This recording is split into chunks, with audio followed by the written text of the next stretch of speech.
HTA 얼라이드 프로페셔널 세션을 시작하겠습니다. 패널 선생님께서는 앞에 준비된 자리로 착석하여 주시기 바랍니다. 패널 선생님은 서울성모 권지현 선생님, 은평성모의 김태호 선생님, 제주대병원의 박병주 선생님, 신존세브란스의 박창순 선생님, 서울아산병원의 이민석 선생님, 삼성서울병원의 임세영 선생님입니다. 네. 저는 저희 KCD 회장 강준호 선생님과 함께 자장을 맡게 된 노진석입니다. 강준호 회장님께서 목 상태가 좋지 않아서 되도록 말씀을 자제하겠다 하셔서 제가 쭉 진행하도록 하겠습니다. 첫 번째 발표는 한양대병원 김범관 선생님께서 The Significance of Wire Management on 탑에 대해서 발표해 주시겠습니다. 부탁드립니다.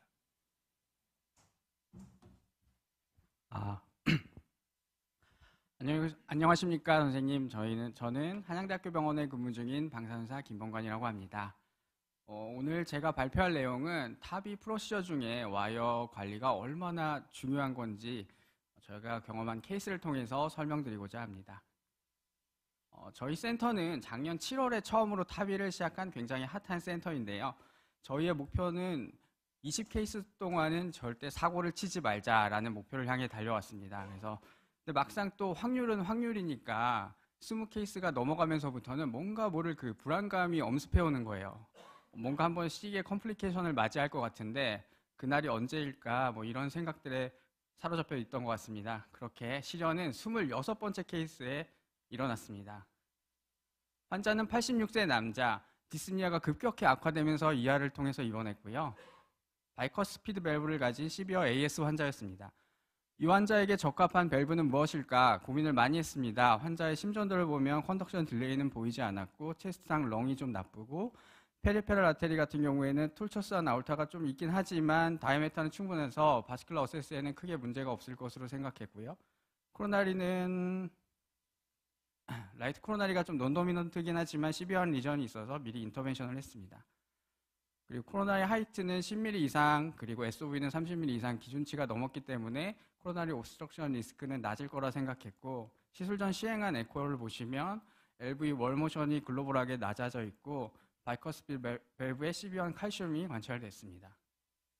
이 환자에게 가장 위험한 요소는 뭘까 생각해보면 역시 바이커스피드 밸브 그리고 이 아울틱 리플렛에 있는 시비어한 칼슘입니다. 이 칼슘을 어떻게 극복할까가 저에게 중요한 고민거리였고 저희는 발론 익스펜더블인 사피엔보다는 셀프 익스펜더블인 에볼루시 이 환자에게 적합할 것으로 생각을 했습니다. 시술 당일 이제 커습 오버랩 뷰에서 아울토그램을 시행했고요. LV로 와이어링은 어렵지 않게 할 수 있었습니다. 그리고 칼슘이 심하기 때문에 프리달레이션을 시행했는데 쉽지 않았습니다. 그리고 발론이 풀 익스펜션 되진 않았지만 이 정도면 밸브 패시지에는 문제가 없을 것으로 생각해서 시술을 진행했고요. 저는 이 순간이 가장 긴장이 되는데 이 시비어 에이스 환자들이 그 밸브 오프닝 에어리어 자체가 굉장히 적기 때문에 이 디바이스 샤프트가 넘어가는 그 순간부터 환자의 바이탈이 급격히 나빠지는 걸 자주 보게 되는데요. 이날도 환자 바이탈이 점점 나빠지는 거예요. 어쨌든 디플로이를 그 리캡처 존까지 디플로이를 한 후에 에코를 봤는데 PVL도 좀 심해 보이고 환자 바이탈이 점점 안 좋아지더니 카디악 어레스트가 발생했습니다. LV로 와이어 페이싱을 해봤지만 크게 이펙트는 없었고 환자는 약 2분간의 CPR 끝에 ROSC 됐거든요. 그래서 겨우겨우 혈압을 올리고 포스트 밸브 프레셔 민그라디언트를 재봤더니 8, AR 인덱스 0.9로 에코랑 비교해서 확실히 PVL이 심하다 판단하고 포스트 달레이션을 시행했습니다. 근데 포스트 엔지오를 보니까 밸브 엑시스가 좀 이상한 겁니다. 이게 그래서 다시 한번 커스 오버랩 뷰에서 비교를 해봤더니 이 칼슘 마커 기준으로 보시면 밸브가 좀 아래쪽에 내려와 있어야 되는데 위로 마이그레이션 된 거죠. 이거는 아마도 밸브 뎁스도 좀 낮긴 했지만 CPR을 하다가 마이그레이션 됐을 것으로 생각을 하고 저희는 바로 세컨 밸브를 준비했습니다. 여기서 저희가 이제 치명적인 실수를 하나 하게 되는데 LV 있던 와이어가 빠지게 되는 겁니다.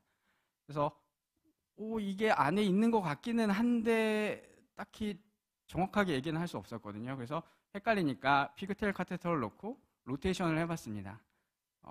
이게 제가 제일 반성하는 포인트 중에 하나인데 정확하게 컨펌을 하지 못했어요. 로테이션을 했지만 아닌 것 같기는 한데 라는 생각만 하고 정확하게 컨펌을 할 수 없었던 단계에서 시술을 진행했어요. 당시 또 피그테일을 넘어가는 그 느낌이 굉장히 스무스해서 이거는 아닐 것이라고 저희는 당시에는 판단을 했거든요.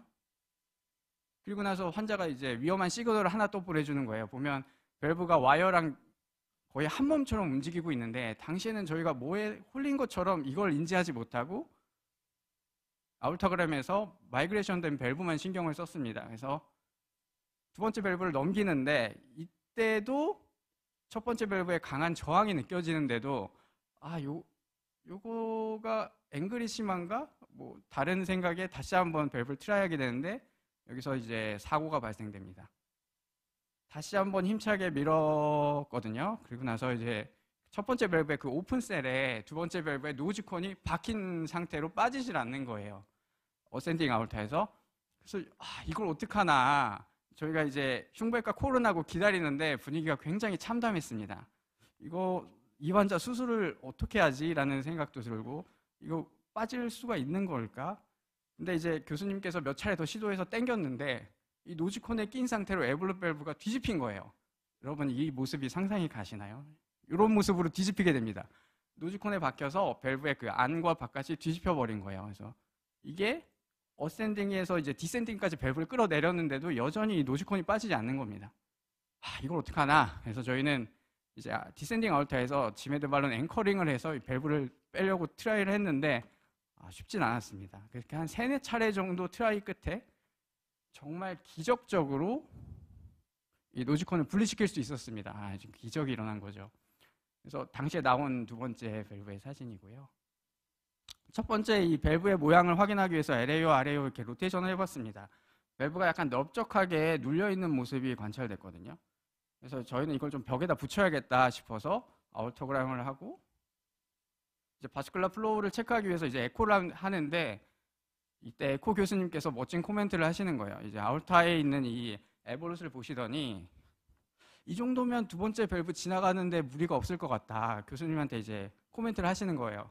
그래서 거기서 이제 자신감을 얻은 교수님이 다시 두 번째 트라이를 하게 되죠. 생각보다는 스무스하게 밸브가 지나가는 겁니다. 저는 사실 여기서 프로시가 끝날 줄 알았는데 저희 교수님들이 굉장히 사자의 심장을 가진 게 아닌가라는 생각을 했고요.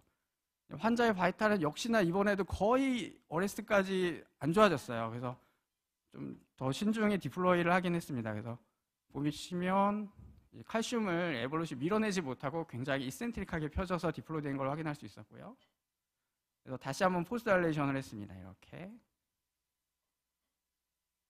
그리고 나서 보시면 첫 번째 밸브와 두 번째가 이렇게 나란히 위치한 모습. 포스트 에코상에서는 쉐입이 이제 컨센트릭하게 좀 바뀌고 프레셔 민 그라디언트도 1 그리고 AR 인덱스도 20으로 나름 만족할 만한 결과를 얻고 프로시저를 마무리할 수 있었습니다. 하지만 또 이제 제일 걱정된 건 이 아울타에 있는 베슬의 인절이었는데 포스트 아울토그램에서 다행히도 큰 컴플리케이션 없었고 무엇보다 정말 다행인 건 이 첫 번째 밸브의 이 랜딩 위치입니다. 이런 레날이나 메인 베슬 브랜치 딱 위쪽에 기적적으로 안착이 되어 있는 거예요. 그래서 이거는 천운이 함께했다라고 생각하고 그리고 8일 뒤에 CT를 찍어서 확인을 해봤습니다. 이렇게 이센트릭하게 눌려서 밸브가 위치한 모습을 확인했습니다. 이 환자가 움직이게 되면 밸브 포지션이 좀 바뀔까 걱정을 했는데 5개월이 지난 현재까지 밸브의 포지션에는 큰 차이는 없었습니다. 테이크홈 메시지입니다. 사실 타비 프로시저 자체는 굉장히 심플합니다. 근데 심플하지만은 않은 게 이미 하이 서지컬 리스크에 수술이 불가능하거나 올드 에이징 환자분이 많아서 타비 프로시저 자체가 가벼운 프로시저가 아니죠. 그래서 사고가 언제든 일어날 수가 있습니다. 이제 영국의 심리학자 이 제임스 리즌이라는 분이 스위스 치즈의 이 사고가 일어나는 과정을 비유했다고 하는데요. 스위스 치즈의 특징은 이런 여러 가지 구멍이 나 있는 게 특징인데 좀처럼 겹치는 일이 없습니다. 근데 이게 만약에 어느 순간 겹치게 되면 아주 커다란 구멍으로 발전을 하게 되는데 즉 사고가 발생하는 거죠. 그래서 이 케이스 리뷰를 해보면서 다시 생각해보면 그 당시에 커다란 구멍이 제가 아니었던가 싶었습니다. 그래서 남은 시간 강의 열심히 듣고 익스퍼트가 되도록 노력하겠습니다. 마지막으로 충격적인 진실은 예측 불가능한 사고가 없다고 합니다. 긴 시간 경청해 주셔서 감사합니다. 네, 김봉관 선생님 발표 감사합니다. 첫 번째부터 아주 헤비한 걸 들고 오셨네요. 발표 주제에 대해서 청중이나 패널분께서 코멘트 있으시죠? 어레스트는 왜 났다고 생각하세요, 처음에? 10여 AS 환자였고 아까 말씀드렸듯이 그 밸브닝 오프닝 에어리어 자체가 굉장히 적은데 그 네이티브 리플렛을 통과하는 그 순간부터 환자의 바이탈이 안 좋아지는 게 눈으로 보이더라고요. 그래서 그냥 오프닝 에어리어가 적기 때문에 블러드 플로우에 좀 많은 영향을 끼치지 않았나라고 생각하고 있습니다.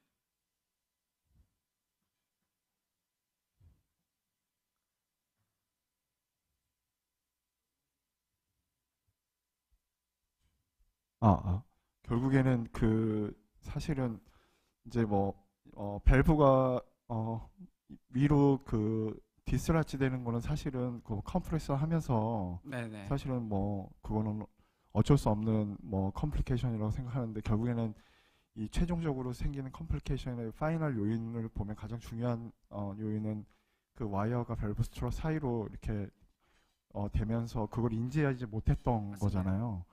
그럼 다시 한번 생각해 보면 그런 경우에 사실 선생님은 360도 돌려가면서 튜브 노테이션 뷰로 찍었잖아요. 근데 아니, 이제 사실 360도까지는 못 돌려서 어쨌든 노테이션 네. 엔조를 찍었는데도 사실 와이어의 위치를 우리가 파악은 할 수 없었잖아요. 맞습니다. 지금 보기에도 사실은 그 엔조에서는 와이어가 스탠 스트로 밖으로 이렇게 밸브 스트로 밖으로 이렇게 나간 거는 사실 우리가 볼 수 없었거든요. 근데 그거를 그러면 어떻게 인지할 수 있을까요? 피크텔도 잘 들어갔는데. 결국에는 그것이 이제 사이드 스트럿을 통해서 안쪽으로 들어왔느냐를 판단해야 되는데, 시술 끝나고 나서 제가 곰곰이 생각을 해봤거든요. 그래서 애초에 와이어를 넘길 때 아예 피그테일 그 커브로 한번 트라이얼해서 어센딩까지 넘겨보거나 다른 발론이나 이런 디바이스를 통해서 확실하게 컨펌을 했더라면 어땠을까라는 생각을 많이 하게 됐습니다.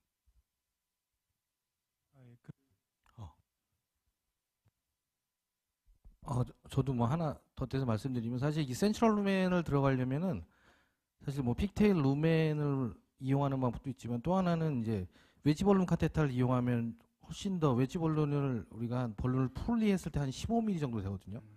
그래서 그거를 이용하면 훨씬 더, 물론 시스테믹이라 가스가 있는 게 좀 부담스럽긴 하지만은 웨지 볼륨을 이용하는 게 이제 센트럴 루멘을 확보하는 데 있어 조금 더 팁이 될 것 같고요. 그래서 우리가 예를 들어서 라이트 사이드 캣을 해도 이제 T밸브나 이런 코다가 끊어지는 것도 사실 센트럴 루멘을 통과하지 못하기 때문에 그런 거라, 웨지 볼륨을 이용하셨으면 조금 더 센트럴로 들어갈 수 있지 않았을까, 그런 생각이 듭니다.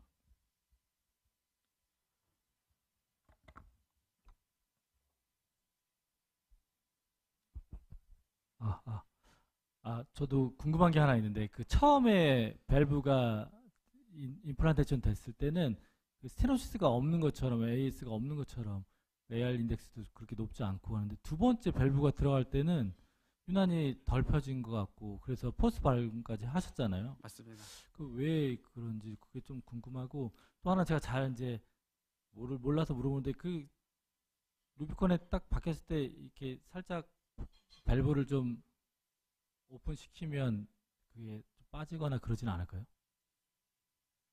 두 번째 물었을 때 이렇게 두 번째 그 밸브를 이렇게 리캡처가 되니까 살짝 밀어서 빼면 안 돼요. 노즈콘에 박힌 거라 그건 쉽지 않을 것 같고, 첫 번째 질문을 다시 한번.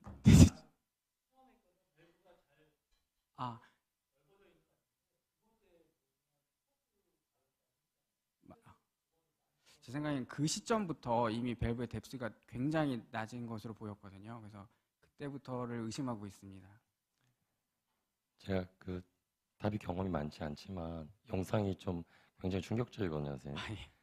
결국은 이 고민은 다 하는 거예요. 칼슘이 많은 바이커스피드 랍병 환자일 때 사피안을 할 거냐, 에드워드 할 거냐. 사피안 하기 어렵죠. 그리고 결국은 안전하게 메토닉 밸브를 선택하는 건데, 그래도 안 펴지거든요. 포스트 벌론 해도 다시 일리프티컬하게 안 펴지기 때문에 그 밸브를 어쩔 수 없이 하는데, 그럼에도 불구하고 사이즈를 어떻게 할 거냐, 밑에 맞춰서 할 거냐, 위에 맞춰서 할 거냐, 이걸 굉장히 어렵거든요. 맞습니다. 다시 하신다면은 탑의를 하시겠습니까? 아니면 AVR을 하시겠습니까? 저는 개인적으로 저희가 인터벤션 개방에 있으니까 탑의를 좀 하려고 노력을 하는 성향이 있어요. 다학제에서도 그런 식으로 좀 유도하는 게 있고. 근데 이렇게 칼슘 있고 이제 그런 환자들은 또 AVR도 올드에이지를 하더라도 또 하나의 옵션이 있기 때문에 그렇게 생각하는데 선생님은 어떻게 다시 하신다도 또 탑의를 그렇게 하실 건가요? 개인적으로 저는 케이스가 끝나고 나서 제일 많이 생각했던 것 중에 하나인데 사피엔에서 이 바이커스 밸브를 했으면 어떤 결과를 얻을 수 있었을까가 좀 사실 기대가 좀 되기도 했거든요. 궁금하기도 한데 막상 경험은 하지 못해서 저는 아산에서 그런 케이스 사피안으로 많이 하셨잖아요. 바이커스피드의 12회 칼리피케이션 케이스를 굉장히 하이 임플란트를 했을 때 밸브가 다 펴지지 않으면서 시술 중에 밸브가 엠볼라이션 되는 경우가 있습니다. 아마 첫 번째 케이스가 처음에는 잘 위치돼 있겠지만 제대로 오프닝이 안 된 상태로 아마 마이그레이션 된 것 같아요. 그래서 두 번째는 좀 더 깊게 들어가서 그 모양을 모양을 갖추지 않나 생각되고요. 뭐 저희는 사피엔 위주라서 드릴 말씀이 없습니다. 네, 발표해 주셔서 감사합니다. 네, 두 번째는 중앙대병원 강다란 선생님께서 The Actual Practice of Applying Protection for Safe TAVI Procedure에 대해서 발표해 주시겠습니다.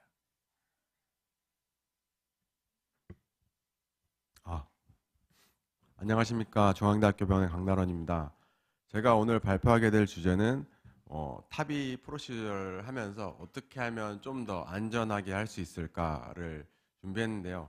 사실 이 주제를 받고 나서 어떻게 하면 더 안전할까를 생각하다가 가장 좋은 방법은 그냥 처음에 정해진 매뉴얼대로 이렇게 하는 것이 제일 좋을 것 같아서 그에 맞게 준비했습니다. 먼저 탑이는 뭐 하이리스크부터 로우리스크까지 도장 깨기 하면서 수술과 비교했을 때 좀 더 낫거나 혹은 동등하다라는 입장을 취하고 있는데요. 우리나라도 이제 하이리스크 구간에서 5%, 인터미디에이트 50%, 80% 이렇게 지금 진행이 되고 있습니다. 이거는 이제 마지막 로우리스크 구간 파트너 3 데이터인데요. 이 수술과 비교했을 때 확연히 좋은 이제 모탈리티를 보고 있는데요. 여기에서 어떻게 하면 좀 더 낮출 수 있을까를 고민해봤는데 이 가장 중요한 탑의를 하면서 컴플리케이션은 이제 바스큘라 컴플리케이션과 이제 RV 럽처 그리고 엠볼리즘, 애뉴럴 럽처 그리고 페이스메이커, 코로나리 obstruction 등이 있습니다. 우리가 처음에 탑의를 하면 무조건 이제 CT를 찍게 되죠. 이 3D 프린팅도 같은 개념이라고 생각하는데 처음에 설계를 제대로 하고 어떤 플레인을 잘 짜져 있으면 그 다음부터는 이제 올리는 거는 순식간이기 때문에 처음에 많이 고민을 하는 것이 더 좋을 것 같습니다. 그래서 이렇게 CT를 찍고 어떤 애뉴러스나 이제 이런 사이즈들을 다 측정을 하고 앵글도 보고 칼슘의 성향은 어떤지 이런 것들을 잘 판단하여 처음 플랜을 세우는 것이 좋을 것 같습니다.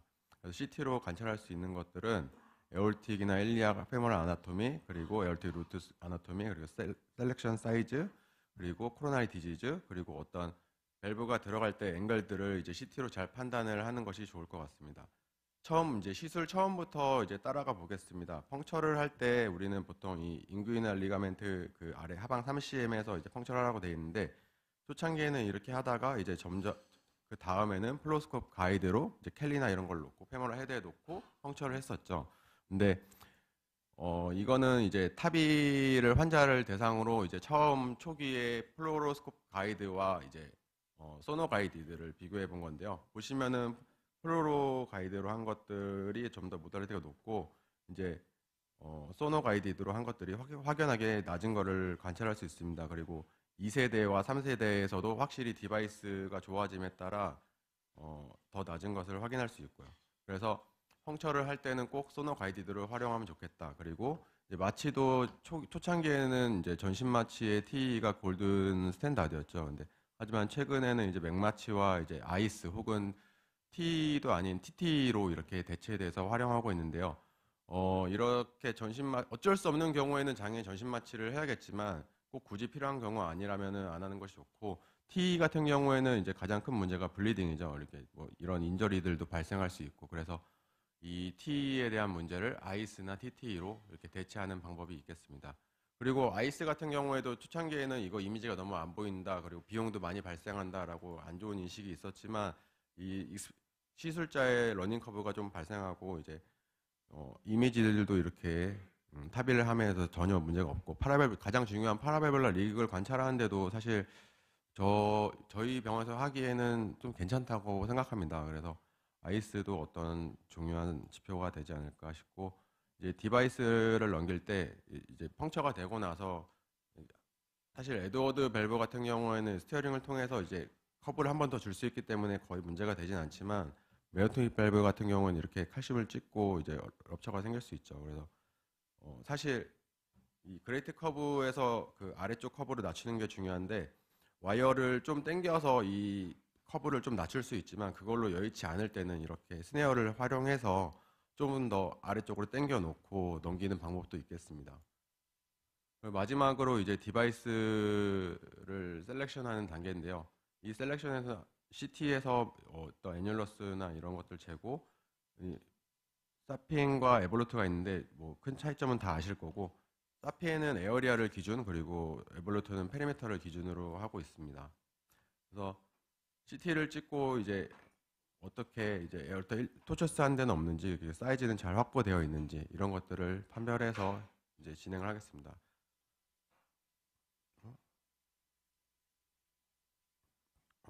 이 케이스인데요. 케이스 리뷰인데 이 첫 번째는 CT는 이상이 없었고, 이 밸브를 보시면 바이커스피드 밸브였습니다. 그래서 이 바이커스피드 밸브는 유로피안 소사이티 가이드라인 보시면 2A로 수술이 더 좋다라고 되어 있습니다. 이유는 우리가 처음에 말씀드렸던 그 스터디들에서 랜더마이즈 트라이들에서 이제 바이커스피드 밸브가 분이 빠져서 이제 진행이 됐었거든요. 그래서 아직까지는 수술이 좀 더 좋다라고 되어 있고, 그렇다면 왜 안 좋냐? 그러면 바이커스피드 밸브는 이제 헤빌리 칼슘을 거의 동반하게 됩니다. 그리고 라페도 같이 있고, 그리고 그렇기 때문에 이제 사이즈나 이런 거에 있어서 오버사이징을 하기가 조금 어렵고, 조금 더 작게 혹은 동 사이즈로 넣게 되고, 그리고 이런 앵글들이 바이커스피드 밸브일 경우에는 에올타가 늘어나 있는 경우가 많거든요. 그래서 앵글을 넣기도 쉽지 않아서 이런 리스크가 있습니다. 첫 번째 케이스인데 아까 방금 보여드렸던 케이스고요. 이렇게 바이커스피드 밸브였었고, 페리메터는 이제 73.5였었습니다. 그래서 저희는 바이커스피드 밸브일 때 경험이 많지는 않지만 사피엔보다는 메토닉 밸브를 조금 더 선호하는 편이고요. 73.5였는데 이쪽 원래는 29mm의 밸브가 맞지만 저희는 이 보더라인에 있었기 때문에 그거보다는 크게 해서 작게 되는 것보다는 작아서 크게 늘리는 방법을 선택해서 26mm를 선택해서 조금 더 안전한 방법으로 시술을 하였습니다. 사진을 찍고 아이스를 활용해서 이미지를 보고 와이어 통과하고, 초기에 너무 작았기 때문에 프리벌룬은 20에서 40짜리로 하나 해줬습니다. 그리고 이거는 넣고 나서인데 이게 되게 작아 보이지만 이 아이스를 보시면 이렇게 거의 긴 타원형으로 되어 있거든요. 그래서 이 부분에서는 작게 보이는 거고, 다른 뷰에서는 크게 있었는데 그거를 제가 준비를 하지 못했는데요. 그래서 아이스로도 이렇게 파라벨룰라 릭 같은 것들을 잘 관찰할 수 있다라고 얘기할 수 있습니다. 그리고 이제 프레셔 커브도 이제 잘 붙어서 이제 마무리한 케이스가 되겠고요. 두 번째 케이스는 베슬 같은 거 다 확보되어 있었고, 아치도 앵글도 괜찮았고, 이 정도면 충분히 커버할 수 있을 만한 상태였습니다. 근데 문제는 코로나리 하이트가 이제 레프트 메인까지가 8.7mm로 좀 낮은 거였는데, 보통 10mm 이하면 좀 낮다라고 되어 있는데, 이 경우에는 이제 밸브 인 밸브 시스템에서 적용되는 개념인데요. 밸브가 들어갔을 때 코로나리까지 SOV에서 4mm 이하면은 이제 좀 위험하다라고 되어 있는데, 그래서 이럴 경우에는 코로나리 프로텍션을 하게 되죠. 근데 4.2mm였는데 애매하고 혹시나 문제가 생길 수도 있어서 저희는 예방적으로 이제 코로나리 쪽에 이제 와이어를 넣어놓고 준비를 해놓고 시술을 진행하였습니다. 그래서 사피엔 밸브는 23mm를 넣어서 진행이 되었었고요. 넣고 나서 이제 코로나리 잘 가는 거 확인하고 빼고 나서 이제 나머지 확인했을 때 문제가 없는 것을 확인했었습니다. 그래서 아이스에서도 파라벨블라리가 없고 해서 잘 마무리됐고 커브도 다 붙어서 이렇게 해서 마무리된 케이스가 되겠습니다. 사실 이게 익숙해지면은 한 번씩 사고가 발생하는 것 같습니다. 김원관 선생님처럼 이렇게 뭐 하드한 케이스도 있겠지만 저희는 아직까지는 그런 큰 컴플리케이션을 겪지는 않았는데요. 항상 기본에 충실하다 보면 더 좋은 것 같습니다. 예, 경청해서 감사합니다. 네, 발표 감사합니다. 청중이나 패널분께서 코멘트 있으시면 말씀 부탁드립니다. 제가 질문. 첫 번째 케이스는 바이커 스피드고 보면 결과가 약간 쉐입이 약간 좀 오보이 쉐입으로 좀 덜 펴진 듯한 느낌도 있고 프레셔 그레디언트 보면 제 생각에는 그게 모더레이트 AR처럼 보이거든요. 혹시 거기서 포스트 볼룬을 고려해야 되는 않았는지. 아무래도 바이커 스피드 밸브에서 사고가 가장 많이 일어난다고 생각하는데요. 애초에 한 사이즈 작은 거를 선택한 것도 사실 저희는 그게 더 안전하다라고 판단을 했었고, 뭐 물론 포스트 벌룬을 할 수도 있었지만 양쪽이 다 붙어 있어 파라벨룰 립도 없었고 해서 마무리를 했었습니다. 그리고 AR도 그렇게 크게 심하진 않았어요. 안전하다고 생각하신 거는 칼슘 때문에 그렇게 생각하신 거죠? 네. 칼슘이 많아서. 바이커 스피드 밸브에서 애뉴러 럽처가 자주 일어나는 것을 알고 있었기 때문에 그래서 사피엔보다는 사실 매도트로닉 밸브를 더 넣었었던 거고요. 이 긴 타원형으로 보통 매도트로닉 밸브가 오프닝이 되는데요. 사피엔은 다르죠. 동그랗게 돼서 에어리아 개념이 적용되잖아요. 그래서 그런 것들도 다 고려해서 이렇게 진행을 했었습니다. 저는 좀 다르게 생각하는데요, 선생님. AS 환자 중에서 칼슘이 없는 분은 거의 없어요. 대부분 칼슘 많이 있죠. 그럼 칼슘이 많으면 무조건 셀프 익스펜더블을 해야 되느냐? 그건 또 아니거든요. 결국은 칼슘의 모양이 단검처럼 에올타를 찌를 쪽으로 나가는 건지 아니면 펴서 올라가는데 칼슘이 아무리 많아도 위로 올라가는 것은 게다가 SOB가 굉장히 큰 환자 같은 경우는 거기까지 가지 않거든요. 왜냐하면 발론 익스펜더블은 저희가 노미날이랑 오버로 불 수 있지만 언더필로 해가지고 사이즈를 좀 작게 할 수 있기 때문에 실제로 매트로닉 밸브 해보면 안 펴지잖아요, 선생님. 그리고 초음파 해보면은 뭐 파라벨라 릭이 남아 있거든요. 그 다음에 옵션이 없어서 또 거기다 바로 밸브 넣을 수도 없고. 그래서 처음에는 저희도 세이프티하게 하려고 셀프 익스펜더블 했어요.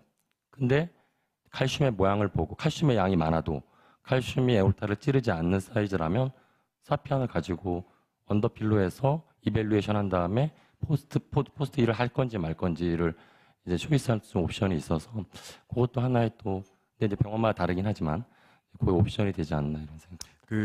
추가로 좀 더 말씀드리면 제가 이 바이커 스피드 밸브를 찾아보면서 사실 저희는 안전하게 사피엔이 아니고 코어 밸브를 선택을 했다고 했는데 전체적인 통계 데이터를 보면은 사실 최근 3세대를 기준으로 했을 때 사피엔이나 메트로닉이나 그 모탈리티가 차이가 거의 없습니다. 바이커 스피드 밸브에 있어서. 왜냐면은 이거 위험하다는 거 알고 기존 사이즈대로 오버사이징 하지 않고 조금은 언더필링 하기 때문에 그런 것들이 줄지 않았나라고 생각돼요. 지금. 근데 그거는 이펙티브 밸브 에어리어를 충분히 얻었을 때를 얘기하는 거죠. 선생님 지금 케이스에서 세이프하게 넣기 위해서 적은 밸브를 넣었는데 그렇다면 적은 밸브를 넣고 이펙티브 밸브 에어리어를 충분하게 얻으려면 네. 충분한 벌룬 딜라테이션을 해서 조금 더 환자한테 사실은 밸브 넣고 나서 제일 중요한 거는 세이프하게 하는 것도 중요하지만 파이널 이펙티브 밸브 에어리어를 얻는 것도 진짜 중요하죠. 그래서 적은 밸브를 셀렉션해서 적은 사이즈 밸브 셀렉션해서 안전하게 넣었으면 포스트 딜라테이션으로 이펙티브 밸브 에어를 얻어서 또 이피커시를 높여서 끝내는 게 훨씬 더 좋은 결과를 얻을 수 있을 거라고 생각합니다. 주제에 충실한 강의 잘 봤습니다. 네. 감사합니다. 다음은 서울대병원 이동준 선생님께서 레이티스트 탑이 디바이스 센티넬 프로텍티브 디바이스에 대해서 발표해 주시겠습니다.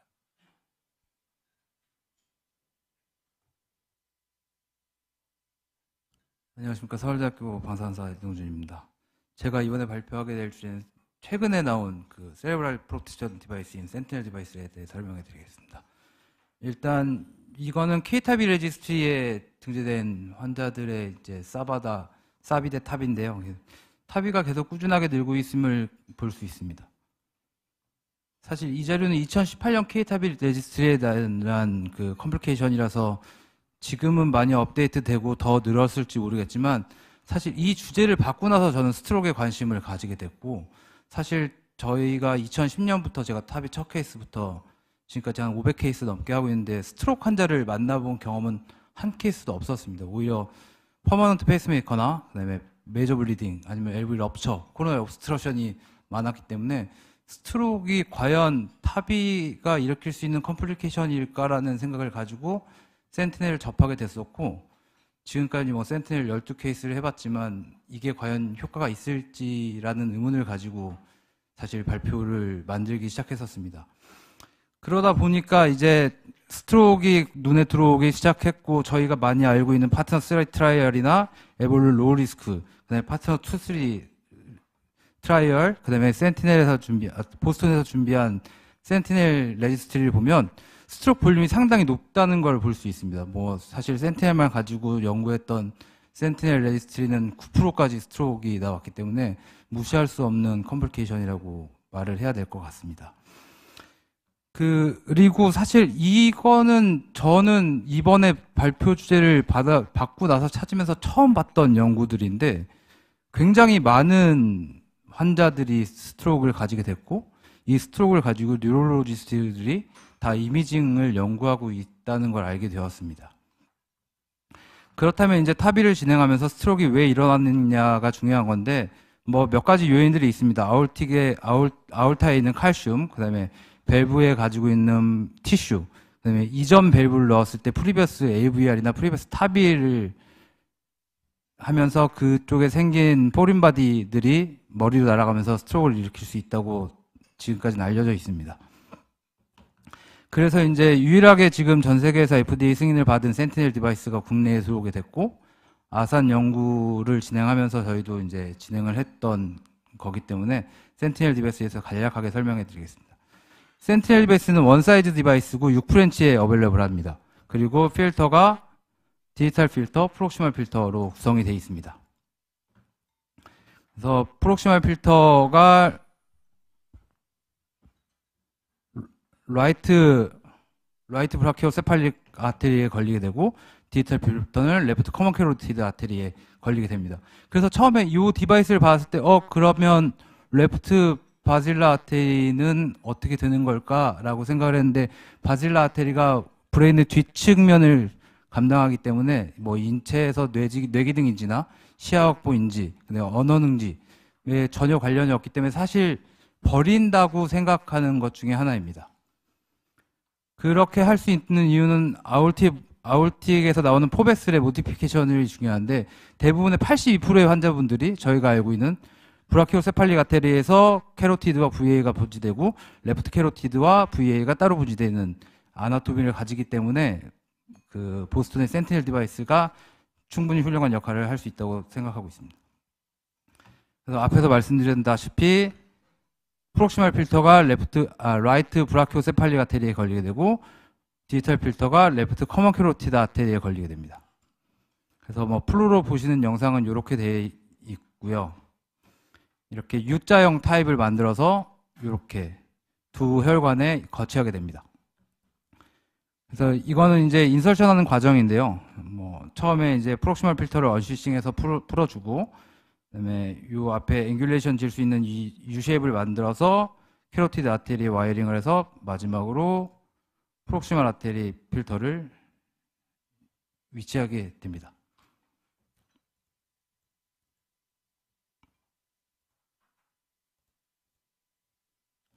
대충 이런 모양이 됩니다. 반대로 뺄 때는 프록시멀 필터를 안으로 갖고 들어오고 U-쉐입을 일자로 피고 마지막으로 프록시멀 필터를 제거하게 됩니다. 이제 저희가 진행한 센티넬 케이스를 두 케이스를 가지고 왔는데요. 한 케이스는 뭐 애뉴루스와 LVOT에는 칼슘이 없었고, 아울타에 보시면 뭐 업도멘 아올타에는 칼슘이 좀 있었지만 아치에는 칼슘이 없는 환자로서 히트 유니트 830의 칼슘 스코어를 가졌고 아산에서 연구 진행 중인 센티넬 트라이에 맞았기 때문에 센티넬을 진행하게 됐습니다.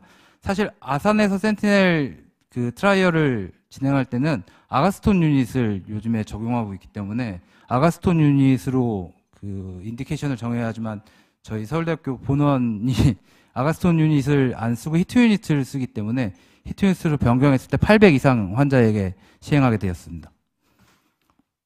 센티넬 디바이스를 걸었고 이 환자는 어큐레이트 네오 2를 사용해서 타비를 진행했기 때문에 필수적으로 프리발루닝을 했고 뭐 사실 이거는 뒤 발표자 김태훈 선생님이 어큐레이트 네오 2를 발표해 주실 거기 때문에 어큐레이트 네오 2에서 굉장히 중요한 요소 중에 하나는 커미셜 얼라인 체크를 하고 밸브를 오프닝하고 파이널을 가져왔습니다. 그리고 센티넬 제거했고 센티넬 제거한 후에 이렇게 보시면 데브리들이 걸려있는 걸 보실 수 있었습니다. 그 두 번째 케이스는 이제 이전에 AVR을 받은 환자로서 애뉴루스와 뭐 LVOT는 당연히 칼슘이 없었고 이전에 AVR을 받으면서 마그마 밸브를 가지고 있는 환자였기 때문에 마그마 라인이 보실 수 있습니다. 그렇기 때문에 이분도 밸브인 밸브로 인디케이션을 적용해서 센티넬을 시행했습니다. 하지만 이 환자는 사실 밸브인 밸브보다 중요했던 게 밸브인 밸브를 진행하면서 에볼루트 R을 선택했고 에볼루트 R이 계속 그 어시싱 하면서 메탈 대 메탈이 걸리기 때문에 계속 마이그레이션 하는 걸 볼 수 있습니다. 그래서 3번의 리캡처를 진행했고 4번의 언시싱을 해서 타비를 마칠 수 있었습니다. 그러다 보니까 이전에 갖고 있던 밸브의 티슈가 끌려 나오는 걸 볼 수 있었습니다. 앞에서 이렇게 보시다시피 센티넬이 효과적이다라는 연구가 2개가 있습니다. 센티넬 IDA 트라이랑 센티넬 레지스트리가 있는데 뭐 사실 이 내용은 센티넬을 적용했을 때 센티넬을 적용하지 않은 환자들보다 뭐 42%의 스트로크 확률을 줄일 수 있었다. 네, 63%나 줄일 수 있었다를 보여주고 있는 연구입니다. 뭐 다 같은 내용이고 앞에서 말한다시피 IDE 트라이얼이랑 비슷한 프로텍티드 타비 트라이얼이고요. 이것도 21%의 환자분에서 스트로크를 줄일 수 있었다를 보여주고 있습니다. 그래서 이제 뭐 테이크어웨이 메시지로 제가 이걸 가지고 오긴 했지만 미국 경우에는 사실 센티넬 디바이스를 의사 결정하에 보험 권한이 있기 때문에 쓰면서 모든 환자에게 적용할 수 있지만 국내에서 아직 그럴 수 있는 실정이 아니고요. 사실 뭐 센티넬 디바이스가 국내에 들어온다고 해도 굉장히 가격적인 부담도 있을 거기 때문에 과연 어떻게 스트로크 환자군을 정해서 센티넬을 적용시켜야 되는지를 묻고 싶고요. 그다음에 사실 센티넬 디바이스를 본원에 이제 기자회심을 통해서 올렸을 때 저희보다 영상의학과에서 오히려 더 관심을 보였었습니다.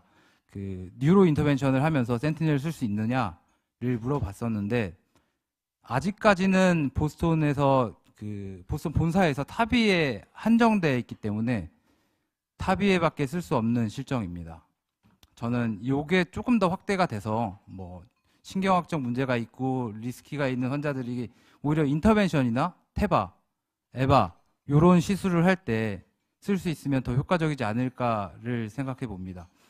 그리고 마지막으로 이제 타비가 국내에서 시작된 지 13년이 지나서 밸브인 밸브들이 많이 증가하고 있고 그렇기 때문에 보험 이슈들이 좀 있어서 제가 보험 이슈를 저희가 겪은 케이스를 가지고 왔었습니다.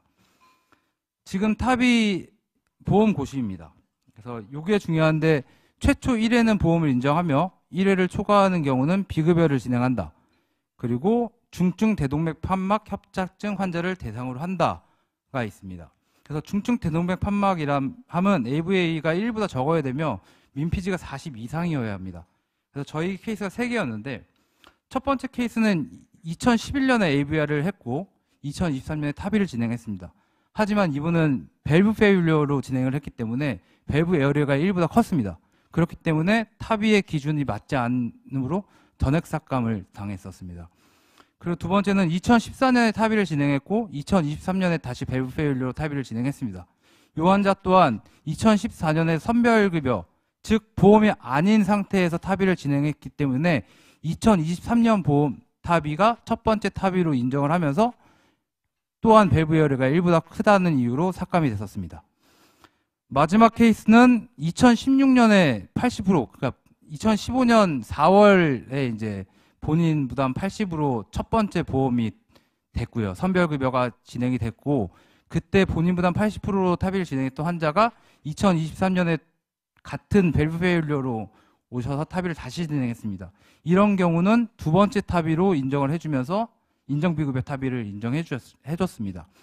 그렇다면 어디까지 우리가 인정비급여로 시술을 해야 하느냐가 너무 궁금했고, 사실 밸브인 밸브가 많이 늘어나고 있는 상황이라서 제가 그 심평원의 국민신문고에 질의를 했던 내용입니다. 그래서 이제 국민신문고에서 질의를 했고, 국민신문고에서 얻은 내용은 보험으로 한 번이라도 타비를 진행했다면 밸브 에어리어 기준에 관심 없이, 민피지에 관심 없이 타비를 인정비급여로 해도 좋다라는 결론을 받았습니다. 경청해 주셔서 감사합니다. 네, 발표해 주신 이동준 선생님 감사합니다. 좀 내용이 두 가지가 있는데요. 먼저 센티넬 디바이스에 대한 내용 디스커션하고 그 다음에 보험 이슈에 대해서 얘기 나누도록 하겠습니다. 말씀하실 청중이나 패널 선생님 마이크 드시면 되겠습니다. 스트로크가 예측하기가 어렵잖아요, 선생님. 네.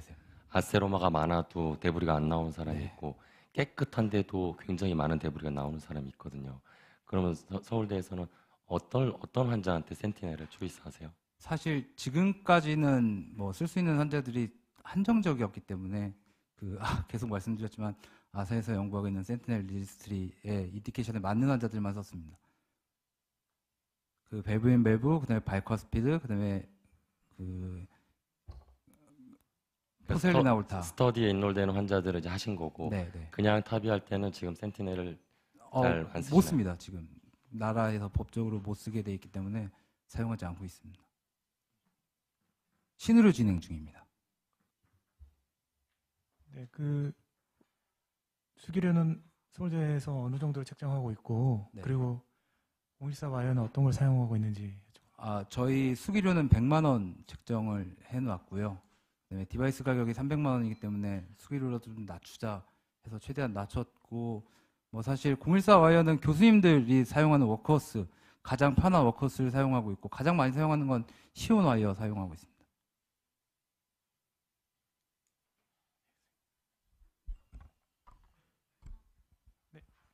권지현 선생님 먼저 말씀하시죠.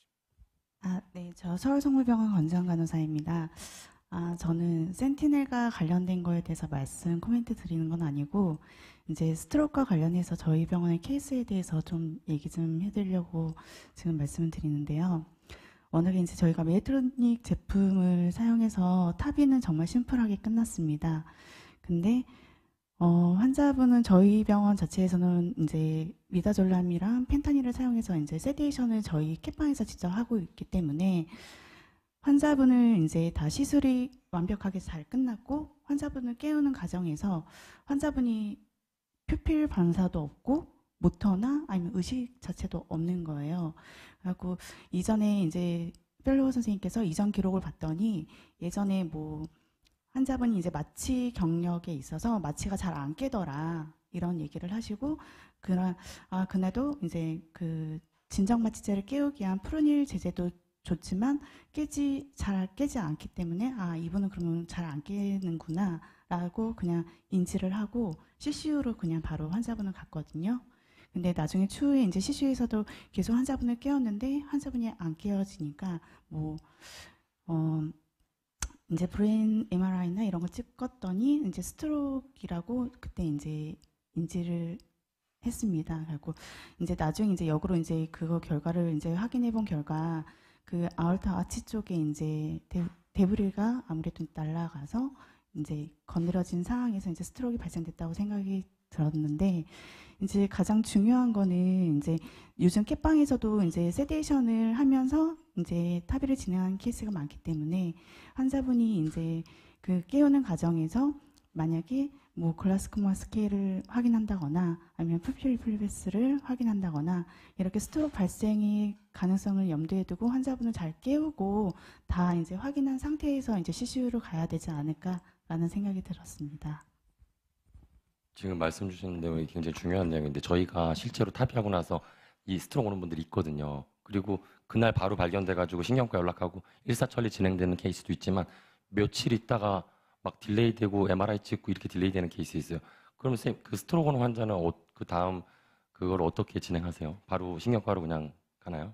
뭐 사실 저희는 탑의하다 스트로크 경험은 아직 없고요. 오히려 그 저희는 탑의는 마취과가 전부 다 동행해서 하고 있기 때문에 마취과 매니지먼트를 진행하고 있는 상황이고요. 반대로 이제 세데이션을 하고 APIP 시술을 하다가 스트로크가 오는 경우가 종종 있습니다. 그래서 이제 그런 경우에는 바로 신경과 컨설트해서 신경외과랑 같이 협진하거나 아니면 뭐 사실 APIP 같은 시술이야 중간에 멈추고 다시 시술할 수 있기 때문에 전과시키는 경우가 더 많습니다. 말씀드리면 센티넬은 지금 국내에서 쓸 수 있어요, 선생님. 그래서 서울대에서 신의로가 안 된 거고 신의로가 된 병원들은 지금 할 수 있는 상태고 와이어는 시원 쓰면 다 삭감됩니다, 선생님. 예, 한 가지밖에 알고 있습니다. 등록이 안 돼서. 케이스 중에 저희가 메이저 스트로크 케이스 중에 MR을 찍고 나서 리트리버리 가능한 모양이 있어서 영상학과 유럽 파트에서 그를 저희 뭐 스네어 비슷한 약간 뭐 이렇게 그런 디바이스로 리트리버를 해서 잘 해결된 케이스가 있었고요. 선생님 처음에 이제 데이터에서 스트로크가 1.7%라고 네, 얘기 나왔듯이 그 센티넬 스터디만 9% 나와서 요거는 약간 좀 그 데이터만 좀 유난히 높은 게 네. 의심이 되고 그 프로텍티드 타바에서 NEJM 갈 때 프라이머리 엔드포인트로 가는 게 아니라 세컨더리 엔드포인트 디세이블링 스트로크로 약간 우겨 넣었거든요. 그래서 과연 이 센티넬 연구를 했을 때 얼마나 이 숫자를 들여서 유의한 차이를 보느냐가 가장 관건인 것 같습니다. 네, 동의하고 있습니다. 발표 이상 없으면 발표 마치겠습니다. 감사합니다. 네, 다음은 고대 안암병원 김태훈 선생님께서 레이티스트 타비 디바이스 아큐릿 네오 2 인트로덕션에 대해서 발표해 주시겠습니다. 네, 소개 말씀 감사드립니다. 안녕하십니까. 고대 안암병원 방사선사 김태훈입니다. 저는 오늘 이제 어큐레이트 네오 투 인트로덕션, 어큐레이트 네오가 가지고 있는 특징 그리고 그 특징들을 어떻게 활용할 수 있는지에 대해서 한번 준비해 보았고 발표에 앞서 이제 국내에 있던 두 개의 밸브 사피엔과 에볼루스의 장점만 간단하게 설명하면은 사피엔 같은 경우는 이제 코로나리 리액세스가 용이하고 페이스메이커 레이트도 낮고 PVR도 적으면 사용하기 쉬운 그런 장점들이 있겠고 에볼루 프로는 이제 슈프라이놀라 밸브다 보니까 EOA도 좋으면서 그레디언트도 낮고 듀어러빌리티도 좋은 장점을 가지고 있는데 어큐레이트 네오는 이제 어떤 장점을 가지고 있냐면 이런 사피엔과 에볼루 두 가지를 합친 그런 밸브라고 볼 수 있겠습니다. 슈프라이놀라 밸브이면서 동시에 코로나리 액세스도 용이하고 이런 페이스메이커 레이트도 낮은 그런 밸브가 되겠습니다. 그래서 저는 우선 크게 네 가지의 이제 특징으로 정리해봤는데 첫 번째는 탑다운 형식의 디플로이먼트, 두 번째는 이런 코로나리 액세스, 세 번째는 커미션 얼라이먼트, 네 번째는 타겟티드 라디얼 포스가 되겠습니다. 이제 기존에 있던 셀피 스팽더블 과는 다르게 이제 위에서부터 밸브가 펼쳐지는데 그러다 보니까 BP가 이제 드랍되는 리스크도 줄어들고 밸브의 얼라이먼트도 맞출 수 있는 그런 장점이 있겠는데 밸브의 얼라이먼트를 맞추기 위해서 이제 스테빌라이저 아치와 이제 어퍼 크라운이 중요한 이제 포인트가 되겠습니다. 어큐레이트 네오는 이제 밸브를 디플로이 할 때 포워드 텐션을 항상 하게끔 되어 있습니다. 포워드 텐션을 해서 이 그레이트 커버처 쪽으로 이제 디바이스를 위치시키는 건데 이런 포워드 텐션이 없을 경우에는 이제 이너 커브 쪽으로 움직이면서 밸브의 엑시스가 바뀔 수 있는데 그렇기 때문에 이제 항상 포워드 텐션을 유지하면서 이제 그레이트 커버 쪽 방향으로 위치를 시킨 후 밸브를 좀 더 안정적인 포지션에서 디플로이 하게 되면 이제 밸브의 얼라이먼트를 잘 맞출 수 있게끔 되겠는데 이런 포워드 텐션을 유지할 수 있게 도와주는 게 바로 이제 어퍼 크라운이 되겠습니다. 이 어퍼 크라운이 이제 맨 처음에 디플로이 되면서 이 리플렛과 칼슘의 어느 정도 앵커가 되겠습니다. 그래서 어느 정도 뉴트럴 포워드 텐션을 주더라도 밸브가 이제 밑으로 내려가는 일이 없이 이제 진행할 수 있겠고 어퍼 크라운만으로는 밸브 얼라이먼트가 완전히 맞춰지진 않지만 이렇게 스테이블라이저 아치가 펼쳐지게 되면서 셀프로 이제 얼라이먼트가 맞춰지게 됩니다. 보시게 되면 이제 밸브의 얼라이먼트가 굉장히 잘 맞는 것을 확인할 수 있겠고, 그리고 실제로 이제 하게 되면은 NCC, RCC, LCC의 균등한 뎁스로 이제 얼라이먼트가 확인되고, 밸브의 틸팅이 또 잘 되지 않기 때문에 이런 밸브 얼라이먼트에 맞출 수 있어서 굉장히 좋은 강점이 되겠고, 또한 이런 호리존탈한 아올타에서도 사용할 수 있는 그런 밸브가 되겠습니다. 두 번째는 이런 슈퍼 애놀라 밸브이면서 동시에 코로나리 액세스가 이제 용이하다는 점인데, 어큐레인 네오 같은 경우는 코로나리 하이트가 8mm까지 억셉터블하다고 얘기를 하고 있습니다. 실제로 저희 병원에서 이제 8mm인 환자 했었을 때 이제 코로나리로 이제 플로어가 잘 가는 것을 확인할 수 있었고, 이렇게 도와주는 게 이제 어퍼 크라운이 되겠습니다. 어퍼 크라운이 이제 앵커하는 역할도 하지만 디플로이 하면서 이렇게 네이티브 리플렛을 눌러주기 때문에 이 눌러준 채로 이제 아무래도 디플로이가 되면은 이 네이티브 리플렛이 코로나리를 이제 막을 그런 위험을 좀 줄여줄 수 있고, 그 다음은 이제 스테이블라이저 아치가 되겠습니다. 보통 라지 오픈 셀이라고도 하여서 이게 셀이 굉장히 크다 보니까 이런 식으로 카테터가 이제 액세스하기 굉장히 용이하겠고, 결국에는 이렇게 코로나리를 액세스하기 위해서는 이제 커미셜 얼라이먼트가 맞아야만이 이제 코로나리를 액세스할 수 있겠는데, 이제 보시게 되면 어큐레인 네오는 여기 커미셔가 있고 그 밑에 이제 프리셀이 존재하게 됩니다. 그래서 플로우로 상에서는 커미셔가 이렇게 보이고 뾰족하게 이런 프리셀이 보이게 되는데, 기본은 플러시 포트를 6시 방향으로 가져가게 되고 각각 코플래너와 커스 오버랩 뷰에서 확인을 하게 됩니다. 코플래너 뷰에서 이 프리셀이 1대1대1이 맞고 이 커스 오버랩 뷰에서 이 프리셀이 2대1을 맞춰주게 되는데, 이제 겹쳐 있기 때문에 보이진 않긴 한데, 이제 NCC 커스 오버랩은 NCC와 RCC, LCC가 이제 겹쳤기 때문에 이 NCC 쪽으로 두 개의 커미셔를 보내고 LR 쪽으로 이제 하나의 커미셔를 보낸다는 개념으로 시뮬레이션을 실제로 해봤을 때도 코플래너에서 1대1대1을 맞추고 커스 오버랩에서 이제 2대1을 맞추게 되면은 이런 밸브의 얼라이먼트가 이제 잘 맞는 것을, 커미셔 얼라이먼트가 잘 맞는 것을 확인할 수 있고, 그렇기 때문에 이 커미셔 얼라이먼트만 맞게 되면은 이 스테이블라이저 아치를 통해서 이제 코로나리를 액세스할 수 있도록 되겠습니다.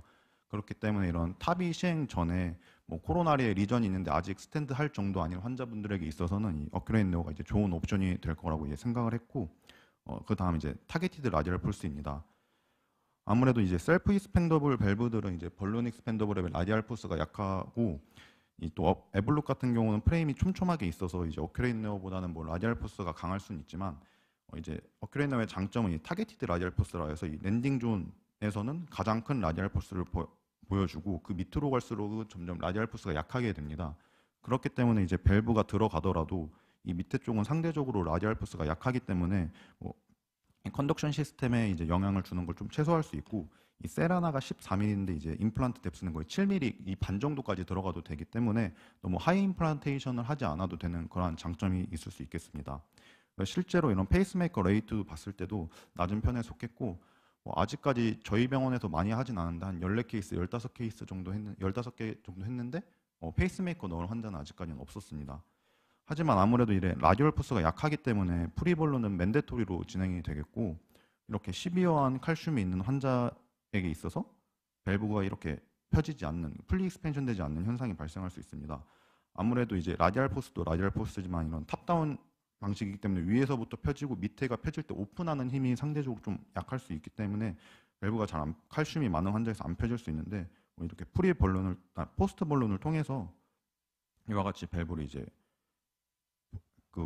익스펜션 했고, 결과적으로 이렇게 시술을 마치긴 했는데, 아무래도 이 라디알 포스 부분에 있어서는 페이스메이커 레이트를 낮출 수 있는 데는 이제 좋은 장점이 되겠지만, 이런 시비어한 칼슘을 가진 환자들에게 있어서는 좀 더 이런 상황이 발생할 수 있다고 말씀드리고 싶었습니다. 그래서 이런 프로시저와 함께 이제 말씀드려 보면은 밸브 사이즈 같은 경우는 스몰, 미디움, 라지가 있겠고, 이 페리미터 딜라이브를 사용하게 됩니다. 그래서 23.9면 이 맞춰서 사용하시게 되고, 이 프리볼론이 이제 맨데토리이기 때문에 볼론은 이제 애뉼러스보다는 1mm 작게, 칼슘이 많은 경우는 오퍼레이터 판단하에 더 작은 사이즈 볼론을 할 수 있겠고, 이때 중요한 거는 볼론을 하게 되면 이제 어큐트 AR이 생길 수 있기 때문에 항상 디바이스가 준비가 다 된 상태에서 이제 볼론을 하는 것이 중요한 포인트라고 말씀드릴 수 있겠습니다.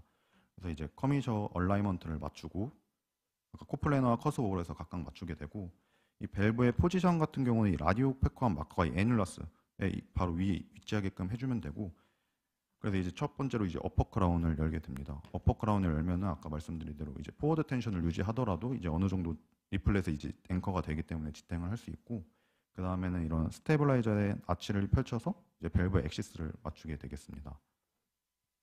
이제 밸브를 할 때 이제 보통은 페이싱을 하지 않아도 된다라고 이제 보스턴에서는 얘기를 하고 있지만, BP가 너무 높거나 뭐 노들랑 칼슘 와이어가 언스테이블, 그 밸브의 포지션이 좀 언스테이블하다 싶으면은 컨트롤 페이싱을 이제 고려해 볼 수 있고, 저희도 이제 실제로 컨트롤 페이싱을 좀 하면서 이제 밸브를 이제 시술을 하고 있습니다. 그래서 막 이렇게 보시면은 NCC와 RCC에 굉장히 다 균등하게 밸브가 이제 뎁스가 균등한 걸 확인할 수 있고, 만약에 포스트 다일레이션이 필요할 경우에는 이 커미셔의 미드 쪽에 이제 프록시멀 마커가 있는 채로 포스트 다일레이션을 진행해 주면 되겠습니다. 결론입니다. 제가 아직 많은 경험은 없지만 환자들의 요즘 라이프타임 매니지먼트를 생각했을 때 첫 번째 밸브로서 어떠한 밸브를 선택하는지에 많은 고민이 있다고 들었습니다. 근데 어큐레인 네오 같은 경우는 슈프라이눌라 밸브이면서 동시에 이런 코로나리 리액세스도 가능하고 파라밸브랄 레이트도 낮고 이런 페이스메이커 레이트도 낮기 때문에 뭐 첫 번째 밸브로서 선택하는데 나쁘지 않을 것이라 이제 생각을 하게 됐고, 다음으로 이제 어쨌든 두 가지 선택 밸브에서 이제 옵션이 이제 3개가 됐기 때문에 뭐 환자들의 뭐 아나토미나 스트럭처의 구조 또는 칼슘의 어마운트나 디스트리뷰션을 통해서 옵티멀한 밸브를 선택을 하면은 환자들에게 있어서 좀 더 최선의 치료를 할 수 있지 않을까라는 생각을 하게 됐습니다. 네, 이상으로 발표 마치도록 하겠습니다. 경청해 주셔서 감사합니다. 네, 발표 감사합니다. 네. 김태훈 선생님 발표에 대해서 청중이나 패널 선생님 코멘트 부탁드립니다. 아큐레이트 네오 장점 위주로 코로나 액세스, 포워드 페이스메이커, 파라블릭 얘기하셨는데 단점 하나만 얘기해 주실 수 있을까요? 아까 말씀드렸듯이 아무래도 프리볼룬이 맨데토리로 진행되기 때문에 그런 부분에 있어서 이 디바이스의 리캡처블, 리트리버블이 안 되는데 혹시 네. 그런 부분은 단점이 되지 않을까요? 저도 처음에 리캡처가 되지 않아서 단점이 될 거라 생각을 했었는데, 아까 말씀드렸듯이 밸브의 얼라이먼트를 맞추는데 굉장히 좀 용이하기 때문에 포지션 자체가 좀 맞추기 쉬워서 네, 리캡처하는 부분에 있어서는 이제 괜찮. 네. 보스턴 회사에서 나온 줄 알았습니다. 그 칼슘이 많은 환자는 사실 좀 어렵죠, 선생님. 저희도 뭐 지금 보스턴 밸브 하고 있는데 칼슘이 좀 많으면 안 펴지기 때문에, 그래서 그런 게 좀 제한점이 있고, 좀 시비어한 칼슘이 있는 케이스는 조금 고려 대상이 아닌, 물론 이제 나중에는 할 수 있겠지, 포스트 발론해서 할 수 있겠지만 처음에 할 때는 이게 안 펴져 버리면 비비 떨어지고 그 순간적으로 문제가 되는데, 그 당시에 포스트 발론도 하기가 어렵거든요, 선생님. 밸브가 껴있는 상태니까. 그래서 그런 케이스들은 조금 피하는 게 좋지 않나 생각합니다. 앵커가 처음에 된다고 했잖아요. 네. 그 앵커가 됐는지 안 됐는지를 어떻게 알 수 있어요? 사실 그 앵커가 제대로 안 돼 있으면 네. 밸브 임플란테이션 할 때 밸브가 갑자기 확 팝업이 될 수 있을 것 같기도 하고, 그거가 확실해야지 될 것 같은데 그게 구분이 되나요? 일단은 저희가 이제 뉴트럴 포워드 텐션을 주게 되면은 이게 밸브가 그레이트 커버처 쪽에 있기 때문에 그거를 랜드마크 삼아서 만약에 앵커가 돼 있지 않으면은 밑으로 내려가거나 이제 그 라디오 패커한 마커가 피그테일의 위치랑 달라질 수 있기 때문에 앵커가 돼 있지 않으면. 그러면 포워드 텐션을 네. 충분히 줬을 때 밸브 위치가 틀어지지 않으면 앵커가 네. 충분히 됐다, 이런 기준으로 그냥 하는 건가 보네요. 저는 제가 경험이 없어서 정확하게는 잘 모르지만, 네. 네이티브 리플렛을 100% 다 잡는 건 아니고, 선생님, 요 녀석이 그걸 지지하는 정도의 개념인 거지, 이걸 항상 누르고 있는 건 아니기 때문에 큰 그건 없고, 기본 맨도토리로 무조건 포워드 텐션을 뉴트럴로 유지하고 있어야 되는 게 있어서 사실은 이게 거의 움직임이 없습니다. 그러니까 뎁스를 맞추기에는 제 생각엔 가장 좋은 밸브. 왜냐하면 이게 팝업 다이브가 없고 그대로 펴지니까. 그래서 뎁스 맞추고 모양이 틸팅 없는 거로는 정말 너무 좋은 것 같아요. 저도 보스턴에서 나온 것처럼. 네, 발표 감사합니다. 네, 다음 마지막으로 삼성서울병원의 박상만 선생님께서 Summary of Evaluation Method that Determine the Success of the TAVI, 주제가 긴데 마지막 발표 부탁드리겠습니다. 안녕하십니까. 삼성서울병원 박상만입니다. 오늘 저희가 발표를 하게 될 주제는 성공적인 타바를 어떻게 결정할 것인가에 대한 내용이고 발표를 시작하도록 하겠습니다. 로우 프로파일, 굿 딜리버리티, 아웃스커트의 장착 등 이제 타바 플랫폼은 정말로 많이 발전했습니다. 이런 것들과 더불어 프리스크리닝 개선됐죠. 오퍼레이터 숙련도가 많이 증가했습니다. 이런 것들을 통해서 타바는 굉장히 능률적으로 효과적인 치료가 되었죠. 실제로 STS, ACC, TVT 미국의 레지스트리를 보면 2018년도 이후에 타바는 사바를 완전히 능가하였고요. 그 차이는 점점 더 벌어질 것입니다. 타바의 케이스만 증가하는 것이 아니라 죄송합니다. 퍼포밍 사이트 역시 증가를 하였고 이러한 타바의 성장은 익스펜디드 인디케이션과 임프루브드 클리니컬 아웃컴으로 인하여 더욱더 공고해질 것이라고 생각을 합니다. 그렇다면 성공적인 타바를 하기 위해서 우리는 어떠한 절차를 거쳐야 되는 것일까요? 그게 바로 바크인데요. 바크는 타바 환자에 있어서 이제 클리니컬 아웃컴을 균일하고 표준화된 방법으로 제시하기 위해서 도입이 되었는데 최초로 2011년도에 도입이 되고 나서 여러 경험이 축적이 되고 데이터가 축적이 되고 나서 2021년도에 바크3까지 업데이트가 되었습니다. 바크3는 2012년도에 도입되었던 바크2에 비해서 조금 더 직관적이고 즉각적으로 환자가 퇴실할 수 있는 절차들에 대해서 설명을 하였고 그게 바로 테크니컬 석세스입니다. 테크니컬 석세스에 대해서 간단하게 알아보면 4가지가 있는데 일단 탑을 하다 죽으면 안 되면 너무 당연한 얘기죠. 그다음에 딜리버리 시스템은 빨리 잘 전진하고 잘 빠져야 몸 밖으로 잘 빠져야 된다. 그다음에 밸브는 적절한 아나토미에 정확하게 임플란테이션이 돼야 된다. 그리고 시술 끝나고 나서 추가적인 시술이나 수술이 필요 있으면 안 된다. 이것들 4가지가 결정이 잘 지켜졌다 그러면 테크니컬 석세스라고 표현을 하고요. 이런 테크니컬 석세스를 방해하는 원인으로 이제 바스큘라와 카디악 관련한 테크니컬 페일러들이 있는데 바스큘라 테크니컬 페일러는 탑 이후에 추가적인 시술이나 수술이 있었다라고 하면 이제 바스큘라 테크니컬 페일러라고 표현을 하고 카디악 페일러는 바스큘라 페일러를 제외한 모든 것들이 다 포함됩니다. 이 안에는 애뉴라 럽처, 코로나리 옵스트럭션 이런 것들이 포함이 되고 그렇다면 바크3의 이런 지침 같은 것들이 정말로 임상에서 어떻게 쓰여지나에 대한 밸리데이션 데이터가 2022년에 보고가 잭 인터벤션에 보고가 되었는데 스위스 베른에서 2012년부터 19년 사이의 환자들을 리트로스펙티브하게 바크3와 밸리데이션을 해봤더니 테크니컬 석세스와 페일러가 9대1 정도의 비율로 보고가 되었고 테크니컬 페일러 중에서는 하트 관련한 것과 바스쿨라 관련한 것이 한 1대3 정도의 비율로 보고가 되었습니다.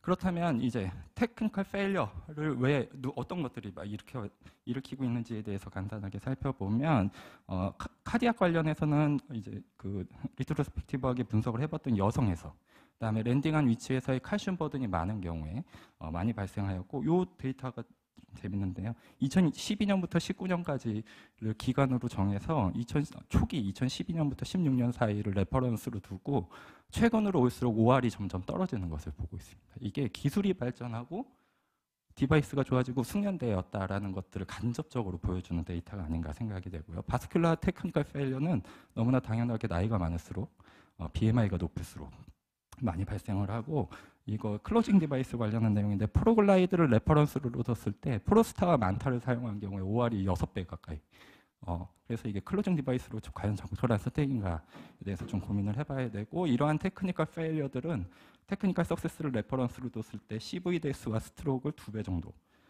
많이 보고한다고 알려져 있고 카디악 페일러가 바스큘라 페일러에 비해서 더 높은 해저드 레이쇼를 갖고 있다라는 것과 이러한 그 리스크들은 대부분 초기 30일 이내에 다 발생한다라는 것들을 보여주고 있습니다. 그래서 우리는 테크니컬 석세스를 하기 위해서 프리스크리닝을 잘 해야죠.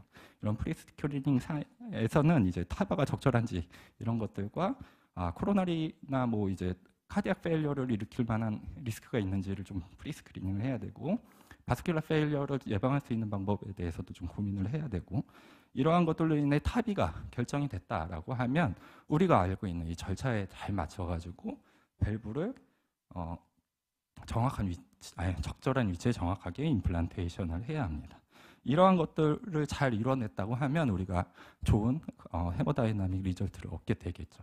이러한 것들이 이전까지 이제 한 10몇 년, 뭐 더 길게도 있었겠지만 타바의 여러 데이터들이 축적이 되면서 이러한 것들로 인하여 테크니컬 석세스만 해도 좋은 아웃컴을 얻을 수 있다라고 이미 많이 밝혀졌는데, 그럼에도 불구하고 서세스블 타바를 하기 위해서는 한 2가지 정도는 더 고려를 해봐야 됩니다. 그 2가지는 파라벨 아우트 리거지테이션과 퍼머넌트 페이스메이커 임플란테이션인데, 이 2가지는 꾸준히 일관되게 사바에 비해서 나쁜 아웃컴을 보여주고 나쁜 인시던스를 보여주고 이런 것들은 푸어한 클리니컬 아웃컴과 연관이 되어 있기 때문에 이 2가지 정도는 조금 더 고려해 봐야 될 것 같습니다. 먼저 파라벨 아우트 리거지테이션에 대해서 말씀을 드리면, 첫 번째는 밸브 자체에 문제가 있는 경우가 있습니다. 이거 굉장히 인시던스가 낮죠. 저도 저희 병원이 타바를 그렇게 많이 하는 병원은 아니지만 저 딱 한 번 봤고요. 이러한 경우 밸브의 펑션이 다시 돌아오지 않는다면 세컨 밸브 빨리 넣어야 됩니다. 2번째는 파라벨 아우트 리거지테이션, 저희가 주로 이게 오늘 잘 이제 봐야 될 내용이고, 테크니컬 석세스가 됐다고 하더라도 파라벨 아울틱 리거지테이션은 생길 수 있습니다. 3번째는 스커트가 아울틱 에일률러스를 포함하지 않은 경우, 아까 뭐 그 전에 케이스에서 많이 보여주셨지만 이러한 경우에 어큐트 에어리 시비어하게 굉장히 나쁜 헤모다이나믹을 일으킬 수 있기 때문에 빨리 세컨 밸브를 넣어야 됩니다. 파트너 2 트라이얼을 보면 포스트타바 파라벨 아우트 리거지테이션은 시비어리티에 따라서 올코즈 데스의 해저드 레이쇼가 3배 정도 차이가 나는 것으로 보고하고 있고요. 넌 트레이스와 마일드는 통계적으로 유의한 차이가 없이 거의 붙어 있습니다. 그래서 뭐가 제일 중요하냐? 모더리트 시비어 AR이 남아있으면 안 된다라는 것이죠. 그렇다면 모더리트 시비어 AR이 나쁜 것이냐? 관련해서 재밌는 연구가 있어서 하나 소개시켜드리면 1735명 환자를 타바한 것들을 분석을 해보았더니 마일드 투 넌 트레이스 이런 것들이 한 84% 정도 됐고 모더리트 시비어가 14% 정도로 보고가 됐습니다. 이 데이터들 뭐 헤모다이내믹이야 리트로스펙티브하게 분석이 돼가지고 좀 차이가 있는데 셀프 익스펜더블 그리고 사이즈가 클수록 AR이 심했다라는 것들을 보여주고 있는데, 이 데이터에서 얘기하는 바는 파트너 트라이에서 얘기하는 바와 똑같습니다.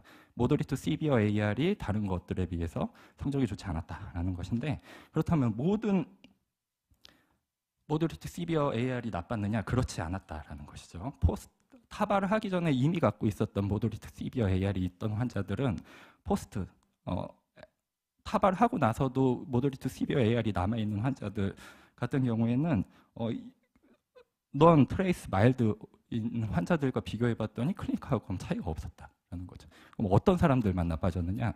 타바를 하고 나서 원래는 없던 모더리트 시비어 AR이 남아있는 사람들, 새로 생긴 사람들만 통계적으로 유의하게 클리니컬 아웃컴이 나빴다라는 것이죠. 즉 타바 후에 AR이 더 나빠지면 안 된다라는 것들은 좀 고려해봐야 되고요.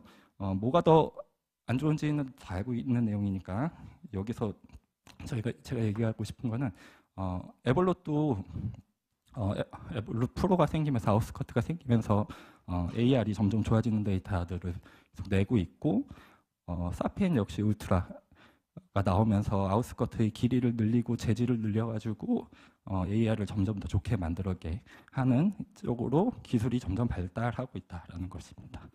2번째는 컨덕션 시스템인데요. 너무 유명한 사진이죠. LV 애뉴러스에서 깊을수록 컨덕션 시스템을 건드릴 수 있다라는 것이고, 뭐가 발생하느냐? LBBB가 발생한다라는 것입니다. 스텐트를 밸브를 임플란테이션하고 발생하는 LBBB는 뎁스, 오버사이징, 그 다음에 칼슘 분포 이런 것들에 의해 영향을 받는다고 하고, LBBB가 뉴온셋으로 발생한 환자들을 좀 봤더니 가장 디펜던트한 게 뎁스에 디펜던트했다는 거고, LBBB가 생긴 환자들이 퍼머넌트 페이스메이커를 넣을 가능성이 더 많았다라는 것들을 보여주고 있는데, 특히 이제 셀프 익스펜더블에서 너무 뎁스의 차이가 유의하게 많이 볼륨 익스펜더블이랑 차이가 났는데, 이런 것들을 수정하기 위해서 우리가 커스브 오버랩 테크닉을 통해서 퍼머넌트 페이스메이커의 인시던스를 반으로 줄였다라는 것들을 자체적으로 좀 보고 해서 계속 개선하려고 노력을 하고 있다라는 것입니다. 뉴온셋 LBBB는 타바 후에 여러 레지스트리 데이터를 보면 타바 직후부터 퇴원까지를 뉴온셋으로 봤을 때 대략 10에서 40% 정도의 비율로 발생을 하고요. 이러한 것들은 퍼머넌트 페이스메이커를 임플란테이션 할 수 있는 확률을 LBBB가 안 생긴 거에 비해서 한 2배 정도 높이고 올코즈 데스, CV 데스, 올코즈 데스를 20에서 30% 많이 발생하게 만든다라는 것들이 클리니컬 아웃컴은 역시 좋지 않았다라는 것이죠. 퍼머넌트 페이스메이커는 LBBB가 생기는 연장선상에 있습니다. 퍼머넌트 페이스메이커 관련해서 파트너 트라이얼 1973명 레지스트리 데이터를 좀 보면 퍼머넌트 페이스메이커의 인시던스 한 8.7% 정도 됐었고요.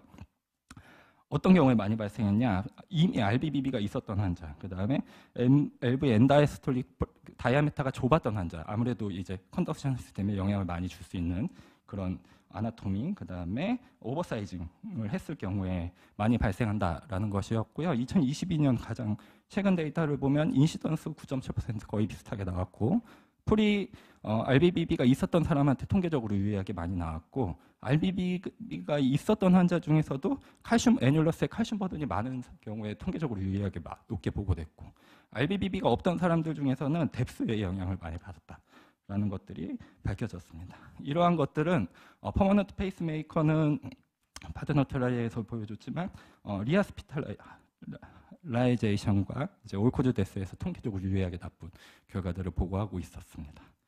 자, 오늘 제 발표의 요약입니다. 성공적인 타바의 가장 첫 번째는 밸브를 잘 넣는 것입니다. 밸브만 테크니컬 석세스만 하더라도 우리가 충분히 훌륭한 헤모다이드 데이터를 얻을 수 있는데 그것과 더불어 두 가지 정도는 더 고민해봐야 된다. 하나는 파라밸브 아웃팅 리거지테이션인데, 파라밸브 아웃팅 리거지테이션은 디바이스 회사에서도 관심이 많고 이런 것들을 개선하는 방향으로 점점 발전하고 있다라는 것이고, 두 번째는 퍼머넌트 페이스메이커인데, 퍼머넌트 페이스메이커의 여러 위험 인자 중에 우리가 그나마 조절할 수 있는 거는 뎁스인데요. 그래서 칼슘이 많은 환자들에 있어서는 제로 뎁스를 구현한다든지 이런 것들로 퍼머넌트 페이스메이커를 조금 더 줄일 수 있는 방법으로 많이 발전을 하게 되면 좋을 것 같고, 이러한 것들을 다 고려해서 타바를 잘 끝냈다라고 하면 그것이 바로 성공적인 타바라고 정의할 수 있겠습니다. 경청해 주셔서 감사합니다. 박상환 선생님 발표 감사합니다. 총중과 패널분께서 코멘트 부탁드리겠습니다.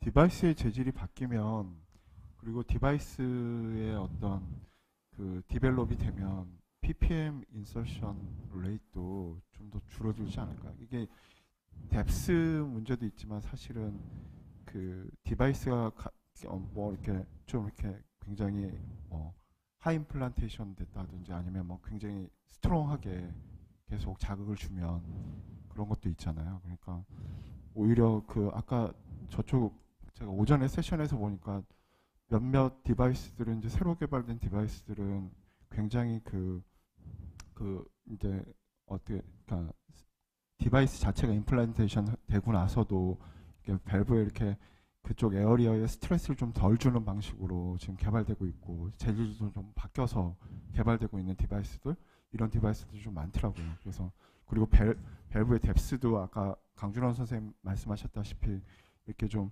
뎁스를 잘 매니지먼트 할 수 있는 그런 디바이스들도 많이 개발되고 있고요. 그래서 이민석 선생님 방금 하신 말씀에 너무나 동의를 하고요.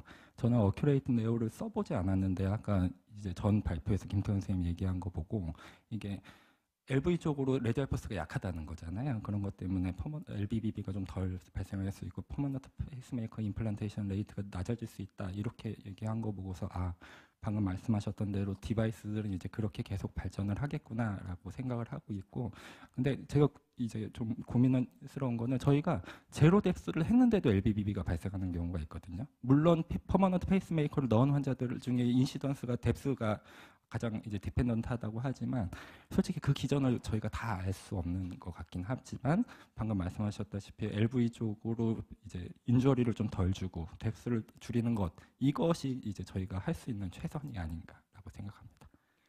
페이스메이커가 퍼머넌트가 들어갔다고 해서 너무 저희가 그런 마음을 느끼지 않아도 될 것 같아요. 왜냐하면은 스님 그 밸브 때문에 그렇게 된 걸 수도 있지만 실제로 와이어가 지나갈 때 건드리기만 해도 와이드닝 되고 블록이 되는 케이스도 있거든요. 베이스라인 자체에 번들 브랜치 블록을 가지고 있는 분도 계시고 또 EP 할 때도 선생님 거기 살짝만 건드려도 QRS 늘어지는 케이스가 있거든요. 그래서 너무 저희가 뭐 디바이스를 조금 1mm 더 깊게 해놓아서 페이스메이크를 넣게 됐다 이런 자책감 뭐 그렇게 생각 안 하셔도 될 것 같아요.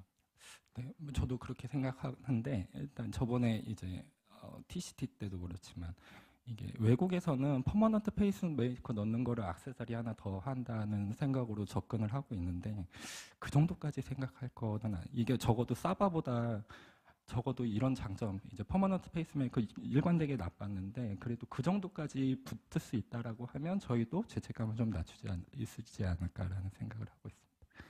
선생님 페이스메이커 며칠 유지하세요? 바로 빼나요 캡방에서? 저희는 LBBB가 없고 레이트 괜찮으면 바로 빼고요. LBBB가 생겼다고 해도 QRS가 넓지 않고 레이트 괜찮으면 그냥 바로 빼고 나갑니다.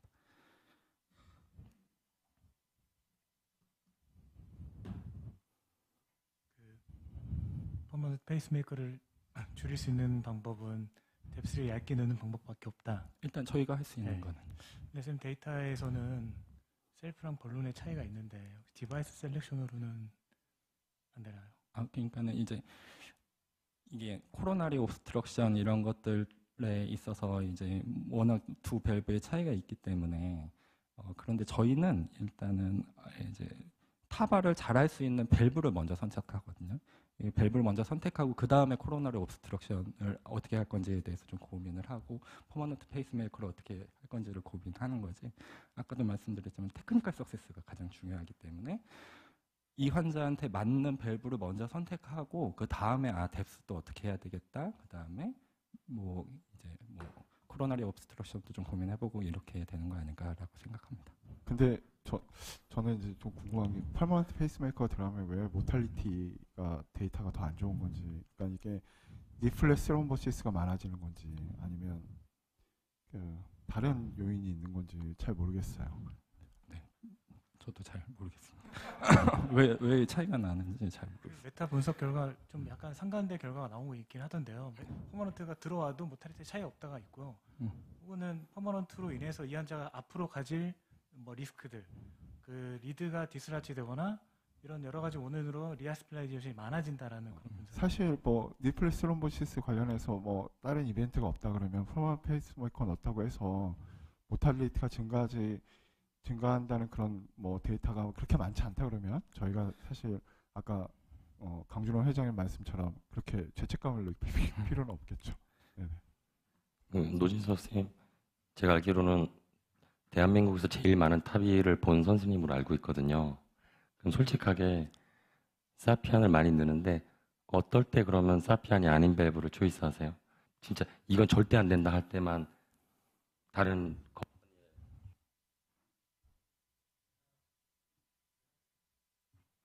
제가 밸브를 선택하는 사람이 아니기 때문에 뭐 말씀드리기는 조심스러운데 현재로서는 저희는 액세스 사이트의 사이즈가 첫 번째고요. 두 번째는 PPM, 오늘 얘기 안 나왔지만 PPMI, 페이션트 미스매치를 고려해서 밸브에 주로 많이 사용하고 있습니다. 밸브 안에 또 하나를 넣어야 되기 때문에 큰 사이즈의 EOE를 확보할 수 없어서 롱텀하게 그걸 고려한 그 두 가지를 가장 많이 보는 것 같고요. 저희는 두 개 다 된다면 선생님들이 벌룬 익스펜더블을 선택하는 것 같습니다.